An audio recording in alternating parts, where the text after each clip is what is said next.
Brigitte Lahaie, Sud Radio, c'est l'instant Sexy News.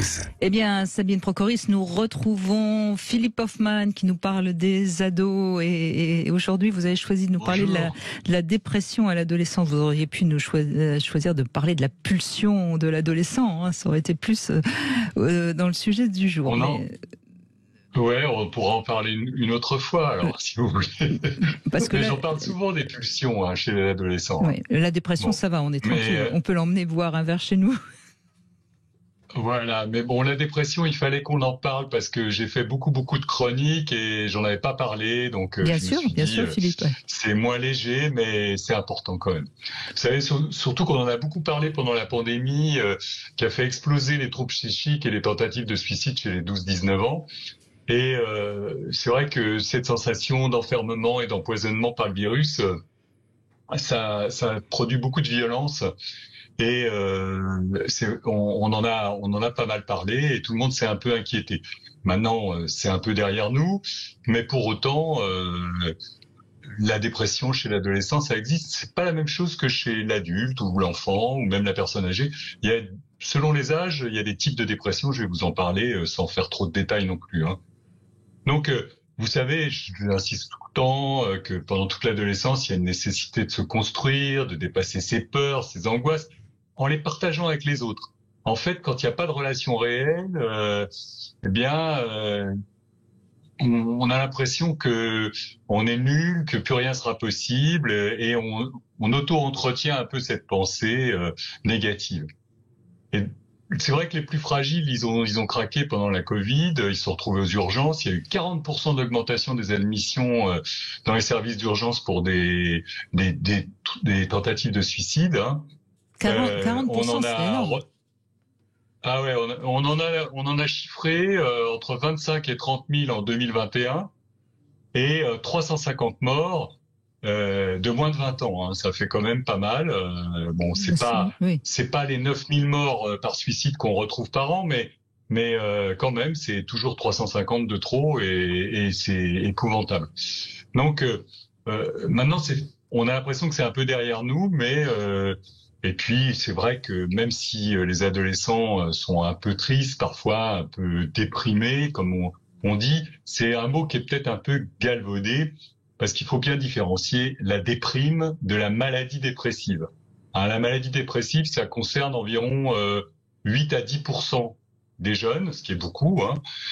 Ça représente des milliers de jeunes, mais c'est pas la déprime qui est classique pendant toute la période de l'adolescente, qui est en fait un état transitoire, qui peut durer d'une heure à quelques jours.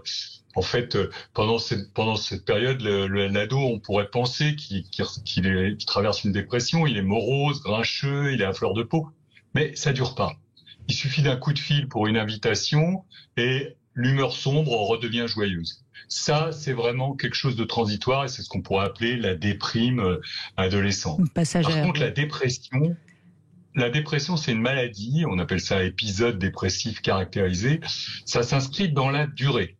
En fait, un épisode est jugé grave quand c'est de plus de 2 à 3 semaines que ça dure. L'ado, il est impossible à approcher, il est enfermé dans sa chambre avec son ordi, il parle plus, bien il hurle, il a des accès de rage, de colère.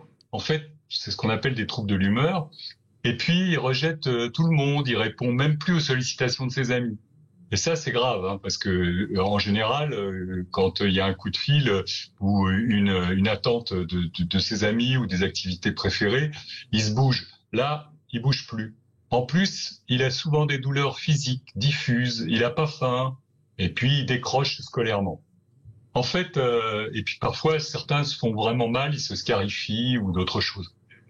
Donc, c'est assez grave et il faut consulter bien sûr, mais c'est pas toujours évident parce que le jeune refuse et qu'en plus ça se voit pas toujours parce qu'il est très enfermé et il planque pas mal de choses, hein. En plus, contrairement aux adultes dépressifs, les ados ils ont pas, vous savez, ce masque caricatural de la tristesse avec un épuisement physique, des plaintes. Non, ils ont les mêmes sentiments intérieurs de vide et de dévalorisation, mais extérieurement, c'est autre chose. On appelle ça, dans notre jargon, une dépression masquée. Et on retrouve ça à différents âges de la vie. Par exemple, les bébés qui manquent d'amour et d'attention, ils peuvent avoir des dépressions dites anaclytiques et ils s'effondrent et ils peuvent même en mourir.